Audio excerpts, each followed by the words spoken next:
ఇది కాన్సెప్ట్. ఇందులో ఇక వాళ్ళ ఇష్టం కట్టుకోవడం అనేది. ఇందులో కొంతమంది డబ్బులు ఉన్నటువంటి వాళ్ళు, అంటే ఈ వైట్ రేషన్ కార్డు హోల్డర్స్లో కూడా 100కి 20% మంది 25% మంది మాత్రమే అస్సలు గతి లేని వాళ్ళు ఉన్నారు. అంటే ఈ మాత్రం ఎఫర్ట్ కూడా చేయలేని వాళ్ళు ఉన్నారు.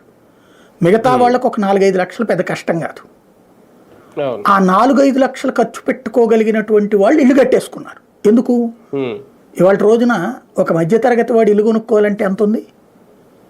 మినిమం 25 లక్షలు, మినిమం. మ్యాక్సిమం 50 లక్షల 60 లక్షల. ఏది? ఫ్లాట్లు, అపార్ట్మెంట్లో ఫ్లాట్లు.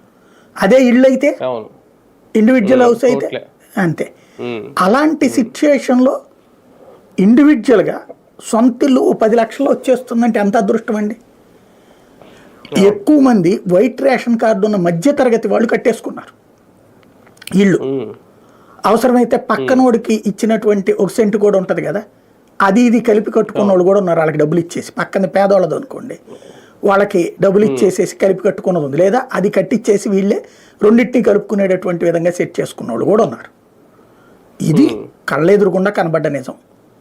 అంతకుముందు 5 లక్షల మందికి, అంటే 20 లక్షలు అని చెప్పారు అప్పుడు, ఫైనల్గా 5 లక్షలు దీనికి అనుకుని చివరికి 3 లక్షలకు ఓకే చేసి చేతికి 30,000 20,000 ఎండింగ్లో ఇస్తామని అది కూడా ఇవ్వలేదు. వీళ్ళ హయాంలో ప్రభుత్వం, కేంద్ర ప్రభుత్వం అధికారికంగా చెప్పిన లెక్కే 7 లక్షలు ఇల్లు ఇచ్చినట్టు. కన్స్ట్రక్షన్